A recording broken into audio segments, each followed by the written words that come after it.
선생님, 저는 밤마다 죽고 싶어요. 3년 전 겨울, 한 남자분이 제 진료실에 들어오셨습니다.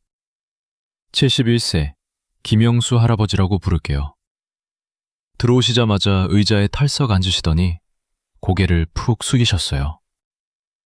눈이 충혈되어 있었고 볼이 푹 꺼져 있었습니다. 한눈에 봐도 오랫동안 제대로 주무시지 못한 분이라는 걸 알 수 있었습니다. 제가 물었습니다. 어르신, 어디가 불편하세요?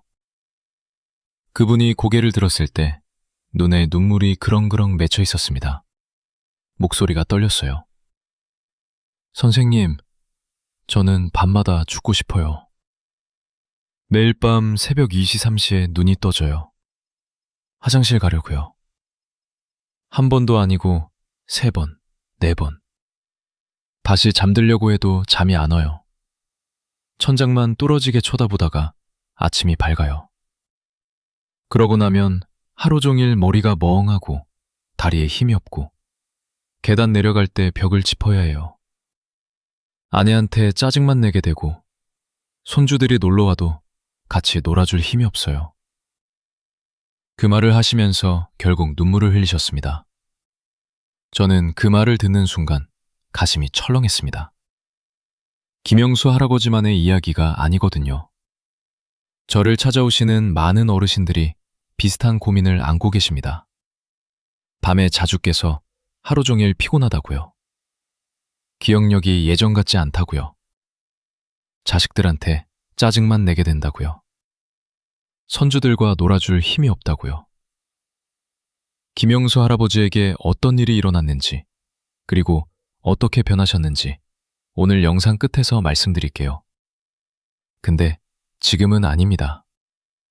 먼저 여러분이 반드시 이해하셔야 할 것이 있습니다. 제 이름은 유호진입니다. 58세이고 30년 넘게 대학병원에서 환자를 치료해온 내과 전문의입니다. 오랜 세월 노인의학 분야에 몸담으면서 수천 명의 환자분들을 치료해왔는데 제가 반복해서 듣는 공통된 말이 하나 있습니다. 선생님, 밤에 깨는 건 그냥 나이가 들어서 그런 거겠죠? 안타깝게도 많은 분들이 이 생각을 수년간 믿어오다가 몸이 더 분명한 신호를 보내기 시작한 뒤에야 문제를 인식하게 됩니다. 오늘 이야기를 끝까지 들으시면 왜 우리 몸이 꼭 새벽 2시, 3시에 여러분을 깨우는지, 약을 사용하지 않고도 밤잠의 질을 개선할 수 있는 방법이 무엇인지, 그리고 부엌에 있는 것 하나만으로 방광을 편안하게 하고 신경계를 안정시킬 수 있는 비밀을 알게 되실 겁니다. 지금 이 영상을 보시는 분들 중에 이런 경험 있으신 분 계실 겁니다. 전날 밤에 물을 많이 마신 것도 아니고 특별히 걱정할 만한 일이 있었던 것도 아닌데 새벽 2시나 3시쯤 되면 자연스럽게 눈이 떠지는 것. 어떤 날은 화장실에 가기 위해서이고 어떤 날은 이유 없이 뒤척이다가 다시 잠이 들기도 하고 아침에 일어나면 몸이 무겁고 머리가 개운하지 않고 이런 분들 해당되시면 댓글에 숫자 2를 남겨주세요. 많은 분들이 이렇게 생각하십니다.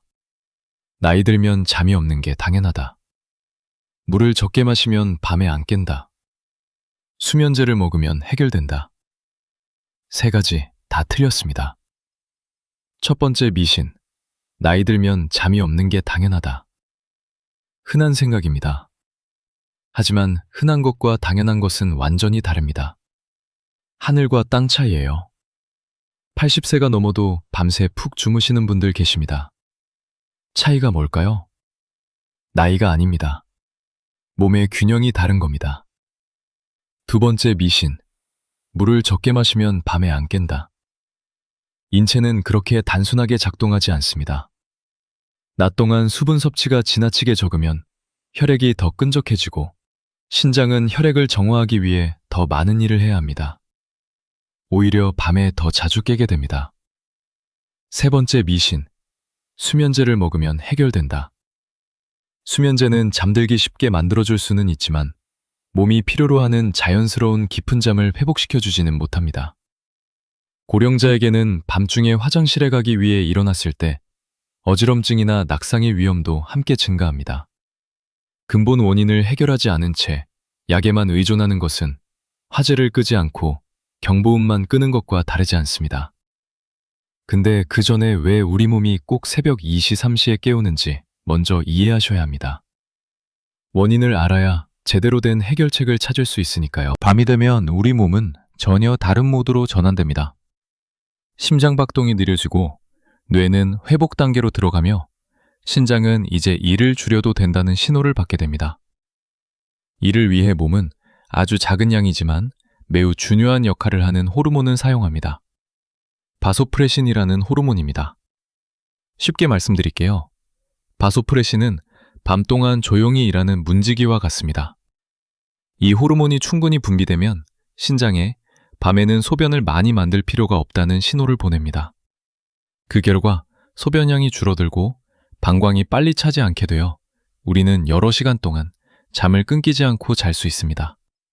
하지만 나이가 들수록 이 생체 리듬은 아주 서서히 변화하기 시작합니다. 연구에 따르면 60세 이후에는 밤에 분비되는 바소프레신의 양이 30에서 40%까지 감소할 수 있습니다. 호르몬이 줄어들면 신장은 더 이상 분명한 휴식 신호를 받지 못하게 됩니다. 이미 잠자리에 들었음에도 불구하고 신장은 낮과 비슷한 방식으로 계속 혈액을 걸러 소변을 만들어내게 됩니다. 여기서 끝이 아닙니다. 방광 자체도 나이에 따라 변화를 겪습니다. 젊을 때는 방광이 400에서 500ml의 소변을 담고 나서야 뇌에 요일을 알립니다. 그러나 나이가 되면 이 자극 기준이 크게 낮아집니다. 100에서 150ml, 작은 컵의 절반도 안 되는 양만 차도 방광은 즉시 화장실에 가야 한다는 신호를 보내게 됩니다. 마치 예민해진 화재경보기와 같습니다. 작은 연기만 나도 바로 울리는 거죠. 여기에 더해 체액의 이동이라는 요소가 있습니다. 낮 동안 서 있거나 앉아 있을 때 중력의 영향으로 일부 수분은 다리와 조직에 모이게 됩니다. 밤에 누운 자세가 되면 그 체액이 다시 혈액순환으로 돌아와 빠르게 신장으로 이동하게 됩니다. 신장은 이 새로운 체액의 파도를 받게 되고 그에 따라 소변을 더 많이 만들 수밖에 없습니다. 이렇게 바소프레신 감소, 과민해진 방광, 그리고 누웠을 때 일어나는 체액 이동이라는 세 가지 요소가 겹치면서 많은 사람들이 매일 밤 겪는 익숙한 상황이 만들어집니다. 펜 들어보세요. 밤에 자주 깨는 세 가지 원인. 하나, 바소프레신 호르몬 감소로 신장이 밤에도 계속 일함. 둘, 방광이 예민해져서 조금만 차도 신호를 보냄. 셋, 낮에 다리에 모인 체액이 누우면 신장으로 이동함. 그런데 여러분, 여기서 중요한 게 있습니다. 이 세 가지보다 더 근본적인 원인이 있습니다. 이걸 모르시면 아무리 노력해도 효과가 없습니다. 그게 뭔지 잠시 후에 말씀드릴게요. 근데 그 전에 먼저 이해하셔야 할 게 있습니다. 밤에 자주 깨는 게 왜 심각한 문제인지요. 밤에 자는 시간은 단순한 휴식이 아닙니다. 심장과 뇌, 그리고 신경계 전체가 가장 깊은 회복 단계로 들어가는 매우 중요한 시간입니다.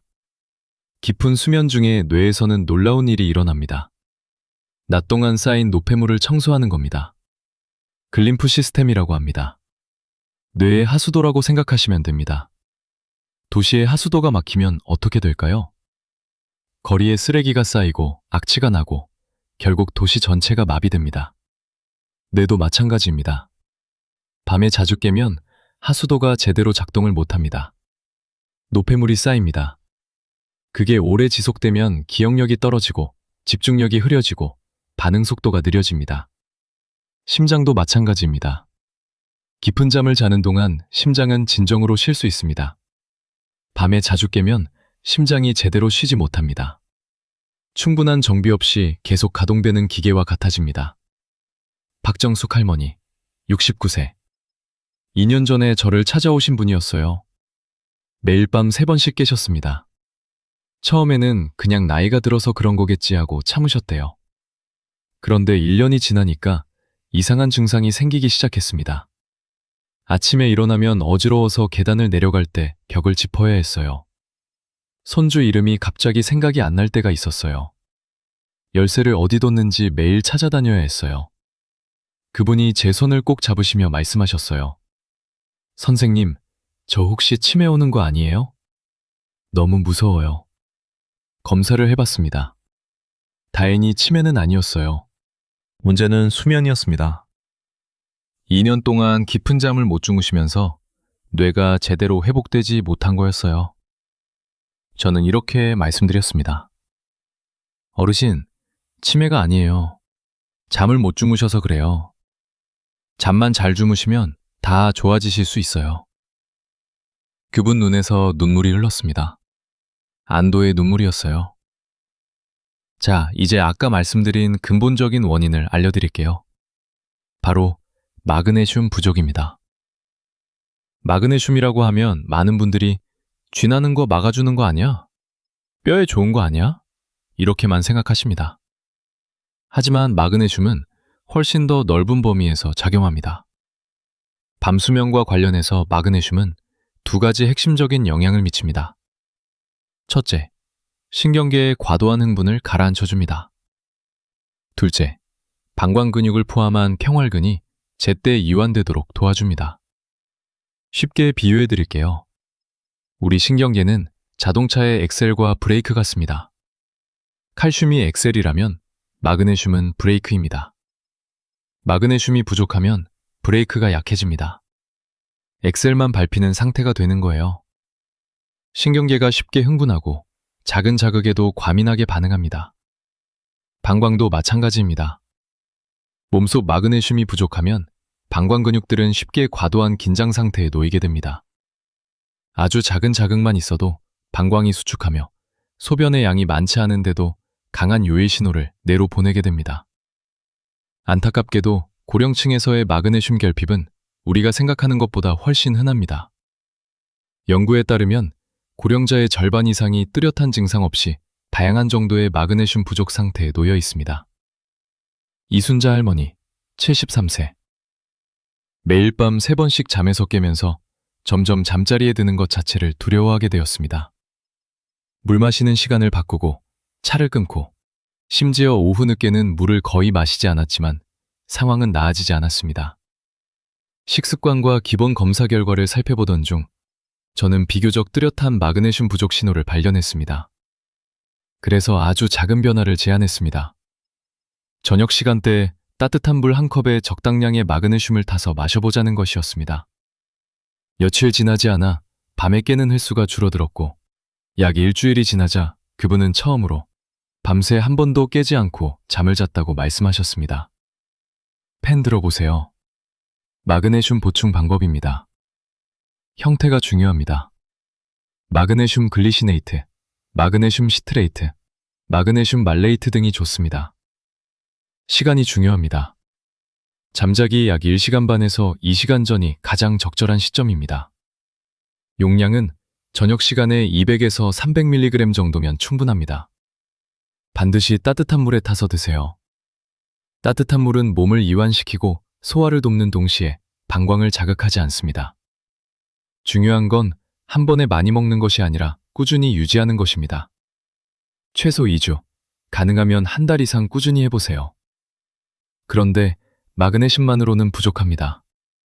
동시에 잘못된 습관을 고치셔야 합니다. 반드시 고쳐야 할 나쁜 습관 4가지를 알려드리겠습니다. 첫째, 저녁에 물을 한꺼번에 많이 마시는 습관입니다.